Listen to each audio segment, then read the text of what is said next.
Unlike the standard pen you get on the near $1,000 Lumi, you actually get a different pen this time. It is completely different. We have never seen anything like this from Onyx before. They have only changed their pen a couple times. This one is magnet enabled and it does snap to the side of the device. It also has these nice stylish lines that runs the length of the pen, and the nib is completely different as well. It's not the rounded nib you get on the older stylus. This one is pointed. It's actually quite nice. Has a little bit of flex too, so it gives you a natural feel when you're writing on the e-reader itself. It's also branded on the one side there with a flat point for the magnet snap.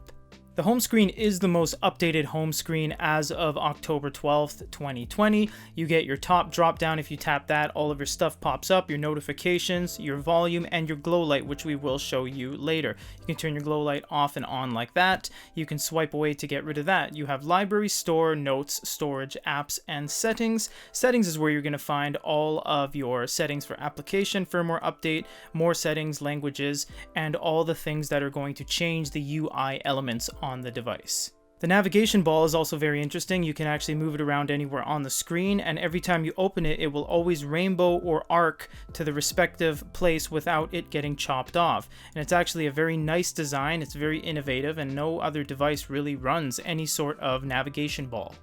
Unlike previous releases from Onyx, you can start writing right away. You don't have to go into the scribble menu or anything like that. Now, the pen that comes with this device doesn't have an eraser, but the pen that comes with other Onyx devices does. So this does have eraser function. It's just the pen they give you with the Air doesn't actually have one.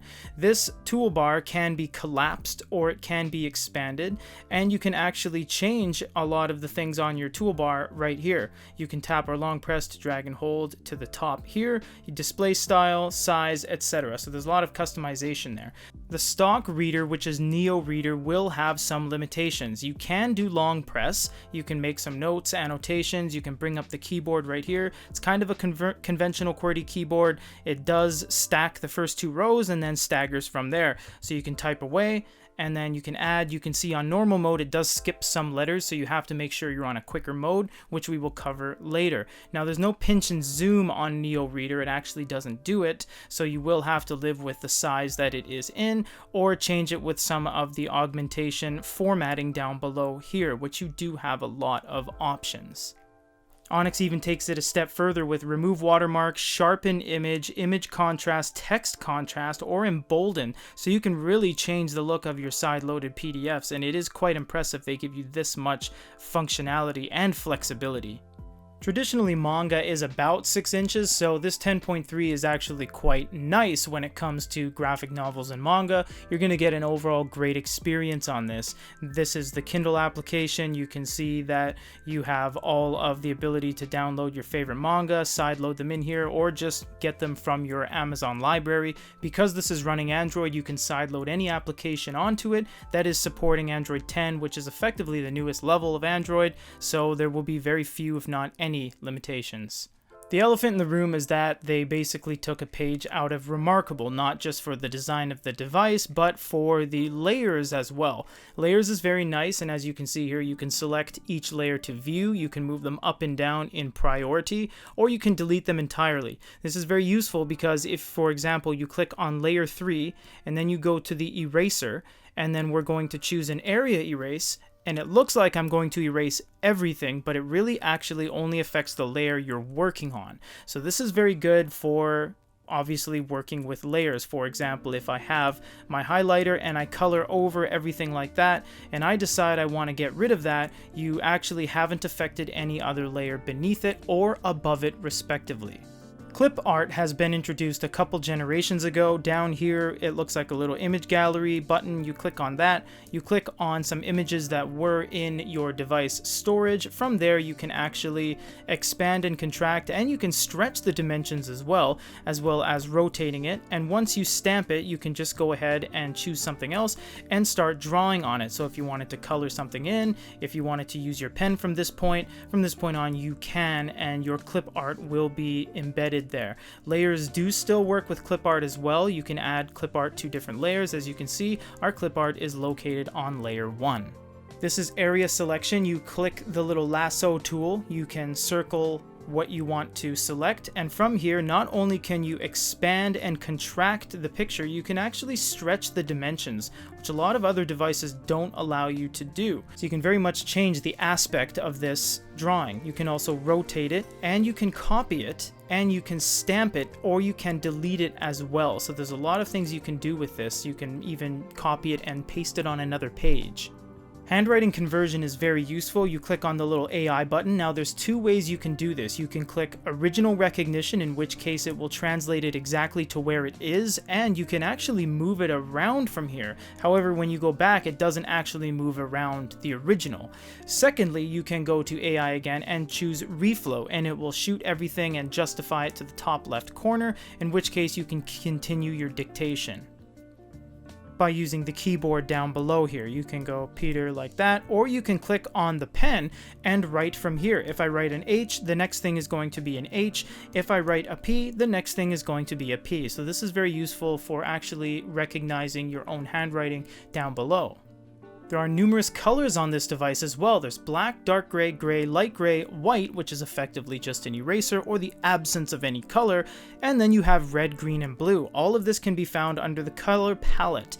Now, red, green, and blue really don't do anything in the here and now, but if you did export this page, you will see that this is blue, this is green, and this is red respectively. So this can be useful for signing documents, grading papers, etc. Geometric shapes are pretty much absent in any other line of devices other than Onyx. Onyx seems to be the only ones doing it well, and it does it very well. You can choose your line thickness, you can choose your shape, and then you just go ahead and start making your shapes, and it's very nice and concise, and the line thicknesses can be altered. It's a very nice feature to have.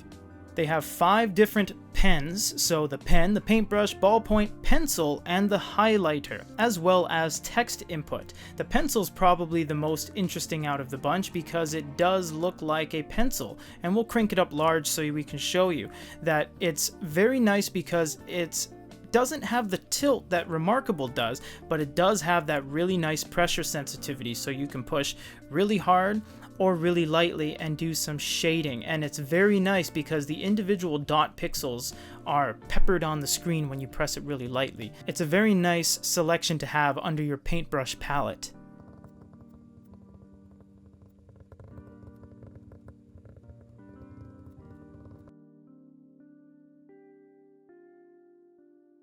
The device does have 4 different modes of speed: normal mode, speed mode, A2 mode, and X mode. These basically have a bunch of explanations below each individual mode, but they just mean that it's normal, fast, faster, and fastest. For example, we're on the home page here of Goody Reader. We're going to choose X mode. You will see that the quality is significantly reduced, but what this means is we're able to scroll with ease. We have that inertia. We have the ability to pinch and zoom. Everything is very quick. Everything is very snappy. Now, the downside is there's lots of staining on the screen, and if you go back to normal mode, you see that everything clears up. It goes super high HD resolution, but when you scroll things around, it's a little bit slower. Now, to Onyx's credit, it's not that much slower. It does trigger a refresh every once in a while, but it's overall an amazing feel to this device on pretty much any mode.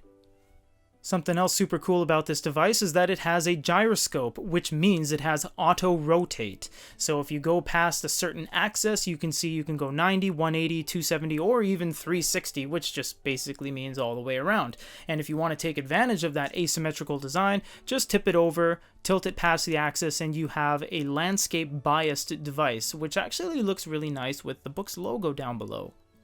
This next feature looks a lot better on the Max Lumi, which is 13.3, and that is split screen. It is nice we have it on this though, because what we can do is enter split screen, which means we keep the application that we have writing on the left, and we can go to our apps here and choose anything. We can choose the Amazon Kindle application, we can switch positions, we can even open anything we want that we have on the device. Unlike the Sony and the Fujitsu, for example, that can open a PDF and a notepad only, not only can this do any app, you can do that same notepad. So we can have our Amazon Kindle application over here on the left, and we can have all of our note-taking on the right here. So we can take all of our notes, and maybe we can read our medical documents or our educational documents and take notes on the other side. Full function exists on both sides. Neither of these are any sort of light or minimized version. They are full versions of each respective side.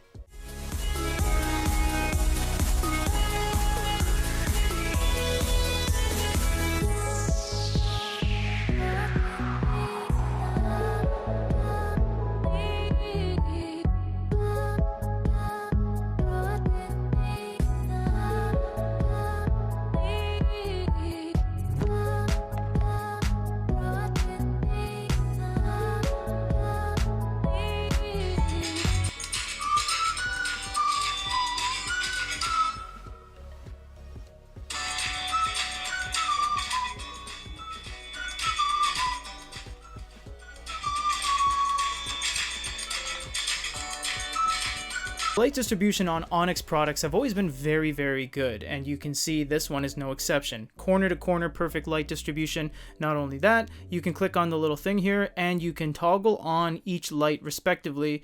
The blue and orange is on or off, and you can white balance, unlike a lot of other devices that do not allow you to do this. You can make it super blue, you can make it super orange, or a healthy combination between the two, maybe a low light stone, something like that. It's very nice, it's very well distributed, it won't really wake anybody up around you if you're reading at night. This is a very, very good glow light.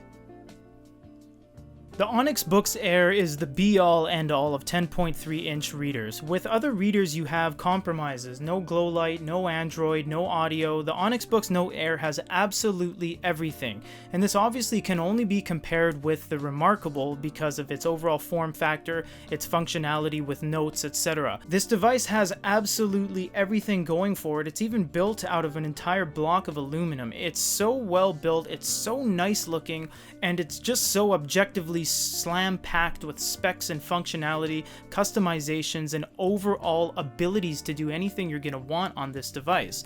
If you guys have any other questions, comments, or concerns, let us know. For now, this is a full review of the Onyx Boox Note Air.